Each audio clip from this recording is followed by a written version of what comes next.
창세기 1장 28절에 하나님께서 남자를 이렇게 에덴 동산에 만들어 주시고 독처하는 것이 보기에 좋지 않아서 이제 갈비뼈로 아내를 만들어 창조하셨습니다. 그리고 한 몸을 이루고 생육하고 번성하도록 짝지어 주시어서 한평생 제일 많은 시간을 함께하는 부부로 희로애락을 함께하고 사랑하며 행복하게 살아가야 하는 것이 이 부부가 아니겠습니까? 그러나 생각해 보면은 내가 누군지, 또 남자와 여자가 어떻게 다른지, 남편과 아내는 어떻게 살아가야 되는 것인지, 결혼이라는 것은 도대체 무엇인지, 사랑이라는 것이 무엇인지, 어떻게 해야 되는 것인지, 부부간의 대화는 어떻게 해야 되는 것인지 배운 적이 없습니다. 초등학교에서도 중학교에서도 대학교에서도 이것을 배운 적이 없어요. 그래서 그냥 결혼해서 아내가 되고 남편이 되어서 자기 방식대로 사랑하며 살아왔습니다. 그게 사실이죠? 예, 사실입니다.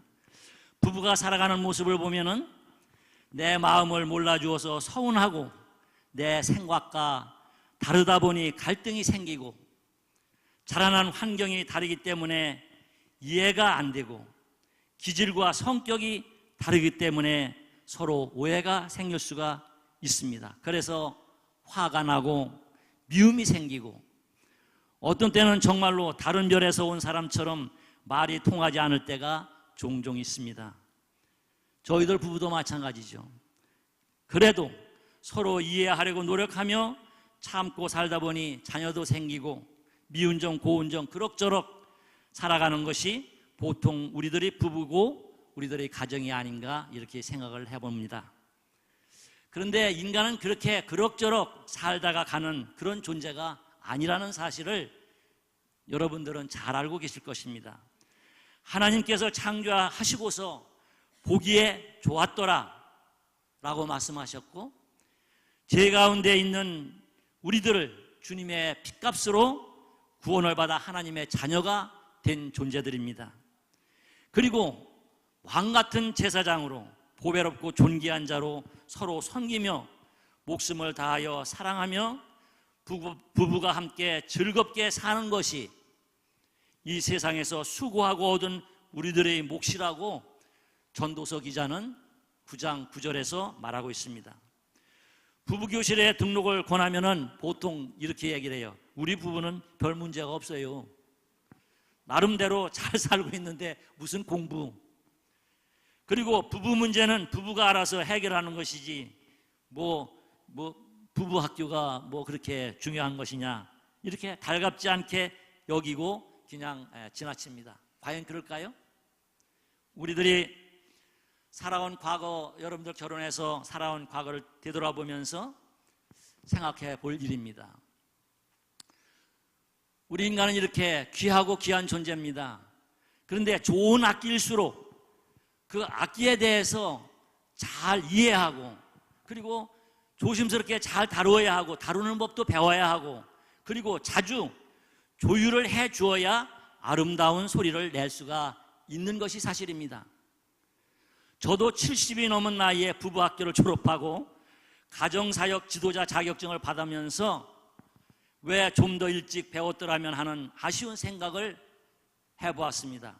늦었지만 앞으로 남은 여생만이라도 배운 대로 적용하며 행복해지려고 노력 중입니다.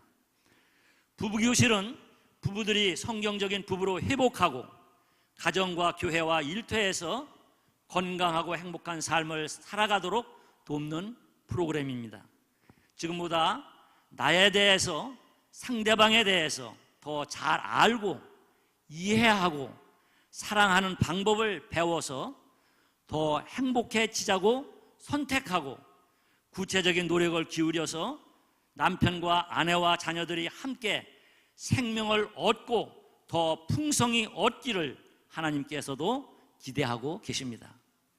우리 가정의 행복뿐 아니라 평생을 같이 할 교우 관계도 성령 안에서 더 깊은 대화를 나누며 무슨 말을 해도 흉이 되지 않고 서로 이해하며 위로하며 힘이 되어주는 관계로 살아가기를 소원하면서 부족하지만은 담임 목사님께서 강권에 순종하는 마음으로 부부 일기를 개설하고 이제 일기 부부교실을 마치게 되었습니다.